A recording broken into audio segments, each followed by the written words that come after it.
22 kebiasaan Rasulullah yang bisa kita contoh di kehidupan sehari-hari. 1. Rasulullah tidak bangkit lebih dulu jika ia sedang duduk dengan seseorang. 2. Rasulullah tidak duduk, tapi bangkit dan menyambut bila dihampiri oleh seseorang. 3. Rasulullah tidak menyeret kakinya ketika ia berjalan. 4. Manakala tamu Rasulullah hendak pulang, Nabi mengantarnya hingga ujung lorong kampung. 5. Ketika dipanggil seseorang, Rasulullah tidak menoleh, tapi membalikkan seluruh tubuh menghadap orang yang memanggilnya. 6. Rasulullah selalu menanggapi setiap orang dengan sepenuh hati jika sedang berbincang dengannya. 7. Rasulullah hanya mengambil makanan yang terjangkau oleh tangannya apabila diundang jamuan oleh seseorang. 8. Jika hendak bepergian, Rasulullah mengundang orang miskin, janda-janda dan anak yatim, lalu meminta doa kepada mereka. 9. Saat makan sendirian atau bersama orang lain, Rasulullah tidak bersendawa dan tidak bersuara bila mengunyah. 10.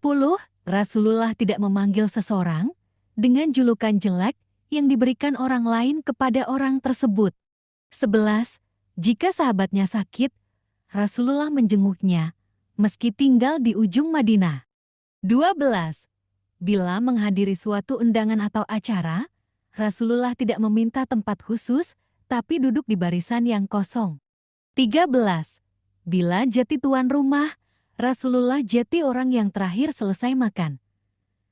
Namun jika jadi tamu, beliau orang pertama yang selesai makan. 14.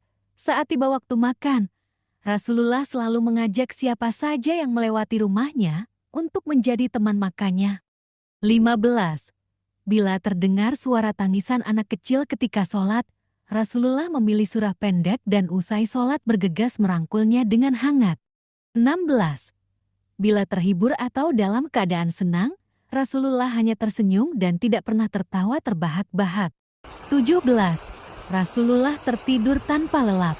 18. Bila berbicara dengan orang banyak, mata beliau tidak hanya tertuju pada satu orang. 19. Bila menunggang kuda atau unta, Rasulullah tidak mencambuknya. 20. Rasulullah tidak pernah menyuruh istrinya untuk melakukan hal-hal yang bisa dilakukan sendiri. Beliau selalu menjahit sendal dan pakaiannya sendiri. 21. Bila ada orang miskin bertanya, Rasulullah menjawabnya dengan segera. 22. Di hadapan anak yatim atau terlantar, Rasulullah selalu